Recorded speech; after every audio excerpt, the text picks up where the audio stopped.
Hi friends, Bala grace kitchen recipe స్వాగతం అండి.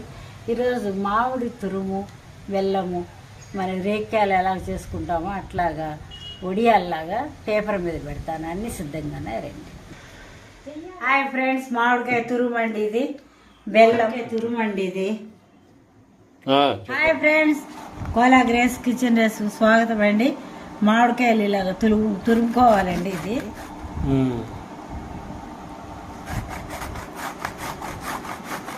చెప్పండి. ఇది బెల్లము, చక్కెర, కారం పొడి, జీలకర్ర. దీనికి ఏం కొలతలు లేవండి, కొలతలు ఏమి లేవు. ఎవరెవరు అభిరుచులు అంతే. అది పుల్లగా ఉంటుందో మరి తీయగా ఉంటుందో తెలియదు కాబట్టి ఇవన్నీ వేసి ఒకలాంటి టేస్ట్ వస్తుంది. ఇప్పుడు రేణిపళ్ళు ఎట్లా మనం దంచి పెట్టుకుంటామో అట్లాగే ఇవన్నీ కలిపేసి పేపర్ మీద చూపిస్తానండి. అన్నానండి.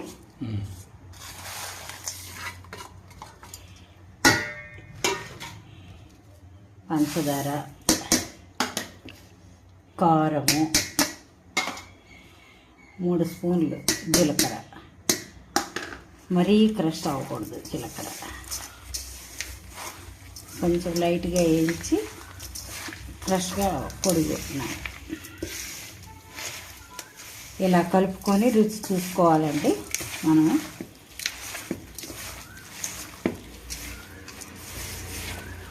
కొలతలు ఏం లేవండి, మళ్ళీ కొలతలు చెప్పలేదా అది అడగొద్దు. ఎవరెవరు అభిరుచులండి, ఉప్పు కారాలు తీపి.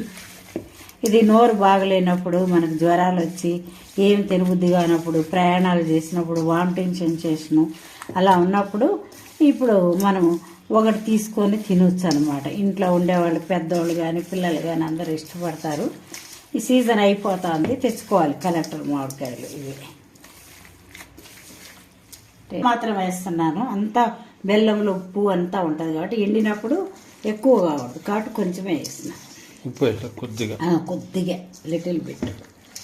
ఇది నీరు అంతా వస్తుందండి. మాకు నీరు అంతా వద్దు అనుకుంటే అలాగే ఒక రోజు పెట్టేసి ఈ నీరు అంతా వస్తుంది, అలాగే పెట్టేసి డ్రై అయిపోతుంది అనమాట. లేదు మేము ఈ వాటర్ ఉన్నా సరే పెట్టేస్తాము, ఆరిపోతాయంటే వాటర్తోనే పెట్టేసుకోవచ్చు. నేను ఈ వాటర్తోనే పెట్టేస్తానండి. హాయ్ ఫ్రెండ్స్, ఇలా పెట్టుకోవాలండి. అన్నీ ఈ మిశ్రమం అంతా అలా పెట్టేసుకోవాలి.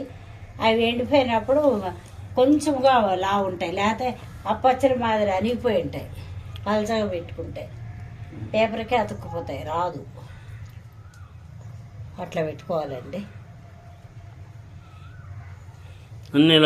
అన్నీ అంతే, ఇట్లా పెడితే ఎండిపోద్ది. ఫ్రెండ్స్, అన్నీ ఇలా పెట్టుకోవాలండి వరుసగా. నేను ఇలా పెట్టుకొని వస్తున్నాను. బాయ్ అండి. అన్నీ ఎండబెట్టుకోవాలి ఇలాగా చేసి మనగా. శిరీష బిడ్డ, ఇవి మామిడికాయ తురుముతో బాగా తురిమి అన్ని కలిపి చేసినానమ్మా. ఇది ఎలా ఉంటుందో టేస్ట్ చేసి చూడమ్మా. మామిడికాయ తురుము, బెల్లము, షుగరు, కొంచెం జీలకర్ర పొడి, జీలకర్ర అన్ని మిక్సీ చేసి అన్ని కలిపి ఎండకు పెట్టినారమ్మా. చాలా బాగున్నాయి కదా. మనకి నోరు బాగలేనప్పుడు నోరంతా కొంచెం టేస్ట్ ఇట్లా మంచిగా ఉంది. పచ్చిగా, తీయగా, కారంగా, ఘాటుగా బాగా. దీంట్లో జీలకర్ర కూడా వేస్తారు, చాలా బాగా టేస్ట్ అనిపిస్తుంది. అవును, అరుగుదల చాలా మంచి, చాలా బాగా చేసినారు కదమ్మా. చాలా బాగున్నాయి, అసలు చాలా బాగున్నాయి. మీరు కూడా చేసుకోండి, తినండి, సబ్స్క్రైబ్ చేసుకోండి. మా పెద్దమ్మ ఛానల్ చాలా మంచి మంచి వంటలు పెడుతుంది. తోతాపరి కాయలు ఇంకా వస్తున్నాయి, చేసుకోండి. చాలా బాగున్నాయి. సబ్స్క్రైబ్ చేసుకోండి. Thank you.